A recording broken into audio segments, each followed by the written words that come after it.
Hello, everybody. So what we're gonna do is I'm gonna go over my part A for the pillow assignment, and I'm gonna be walking through the assignment and my PowerPoint. Okay, give me 1 second. I'm gonna go ahead and show my screen so everybody can see the PowerPoint presentation. Give me 1 second, please. There we go. I got it. Perfect. Okay. So I'm going to go ahead and make this bigger, if it'll let me, so we can all see it.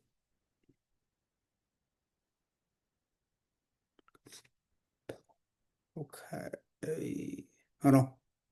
Let me see if I can make, there we go. Okay. Perfect. Okay. So let me go ahead and go to slideshow and I'm going to play it from the beginning. Okay. Okay. So let me do this again because something happened. Okay. Here we go. All right. So this is my pillow assignment, okay, by Michael Harrington for EDLE 5316. Okay, so let's go ahead and go to the next slide. Okay, like I said earlier, this is my part A. What this one is called is the community power structure, and I'm gonna go into a little bit of that during this presentation. Okay, so let's go. Okay. So I went ahead and I placed some information about my skull. Okay. So y'all understand, y'all have a point of where I'm at. Okay. So here's a little bit about information. I am at David Crockett Middle School in Fulton ISD. There were 1,219 students as of 2/2 of 2026. 15.9% of the students receive special education services. 69.5% are economically disadvantaged. And DCMS is a majority minority community, which means majority of our students are not white. Okay, that's what that means. Okay. So here's a community power structure at DCMS or David Crockett Middle School. And this is also a power structure at many schools in Fulton Independent School District.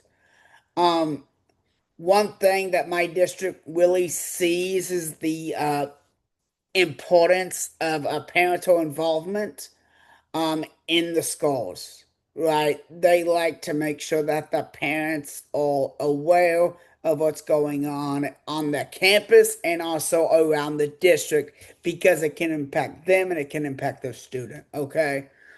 So this is the community power structure at David Crockett Middle School. Of course, you have the board of trustees. You have the assistant superintendent over secondary schools, Dr. Alfred James.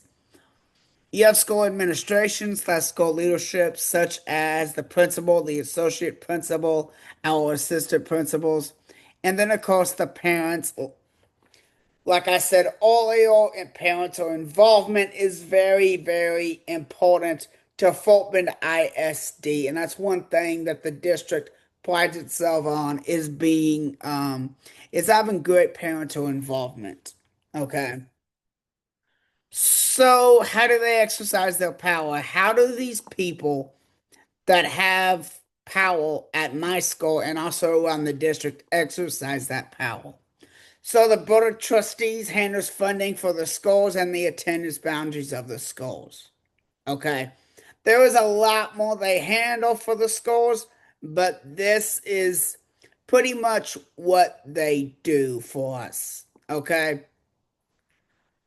All right, and the second one is the school administration handles school operations, hiring and firing of staff, the master schedule, etc.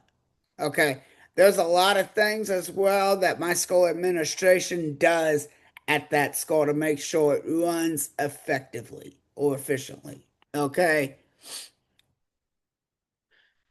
so next, the assistant superintendent of the schools makes sure that the school keeps its A rating. that the school follows the different laws and procedures that has been set by FBISD in the state of Texas.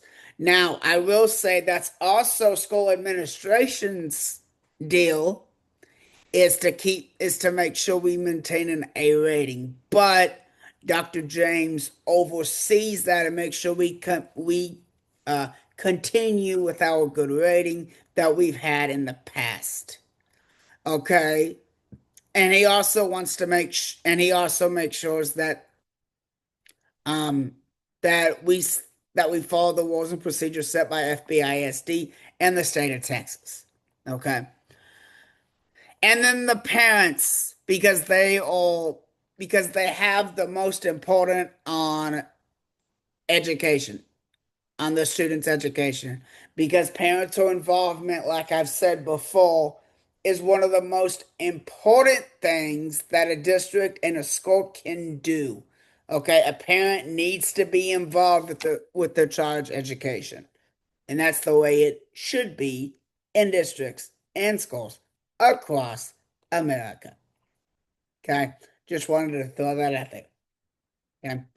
Now, who does not have power? Who is not in that power structure? Who does not have any say on what goes on campus? Okay.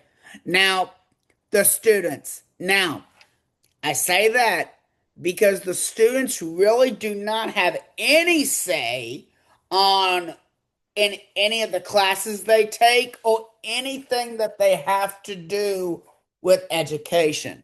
They do not have any say on that. They just don't. And I'll explain why they should have that later on in this video. Okay, I'll explain that. Okay, the staff, they have no say on what goes on campus. It might be different in other schools that are in Fort Bend ISD and also around the district, but I know on my campus, staff does not have a say on what goes on that campus.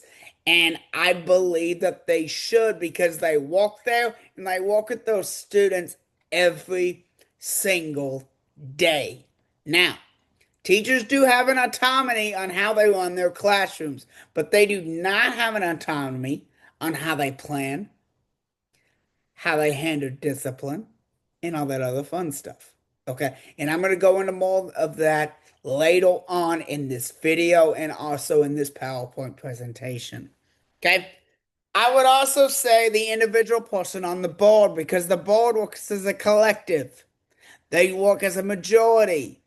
Which means if two people don't agree with what goes on, there's nothing they can do, right?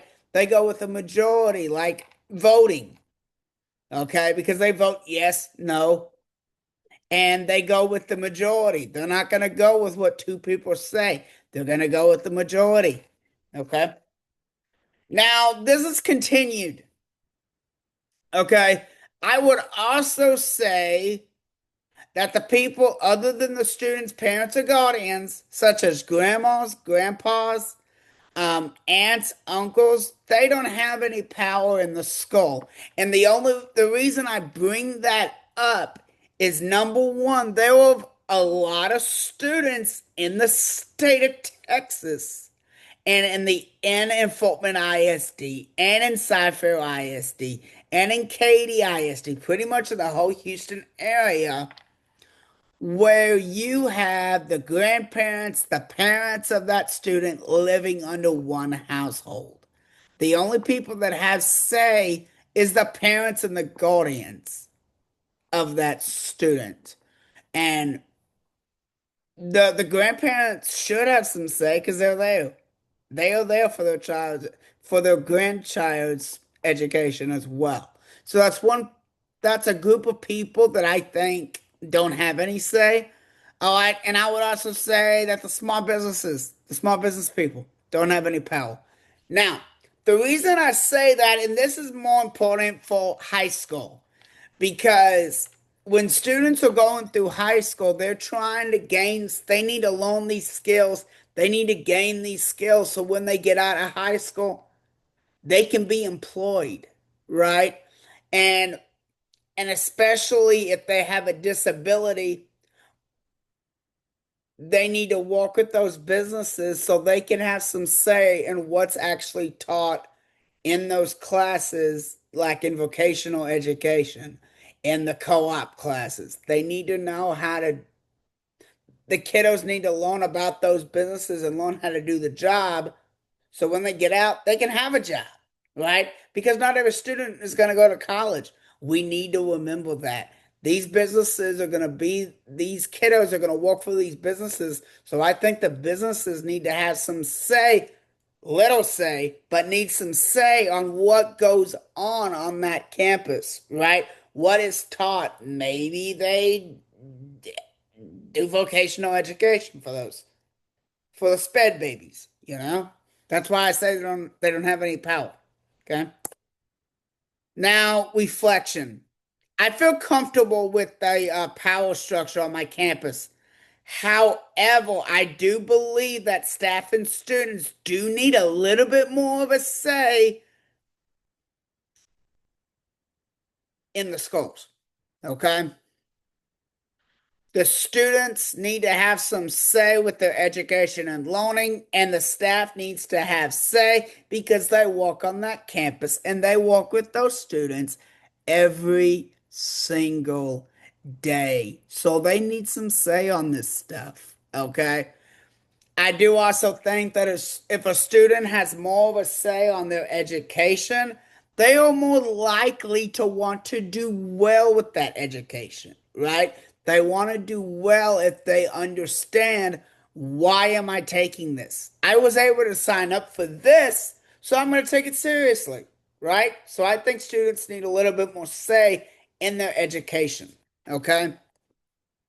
And those are my references from the numbers I pulled on other sites. Okay. One thing I will say is that parental involvement is one of the most important things when it comes to communicating with school personnel, right? The, the parents need a say on the campus. The parents need to know what's going on with that school on the campus. And later on in part two or part B, I will be explaining that a little more. Okay. Okay. This is my part A, okay, of the community power structure. Thank you so much.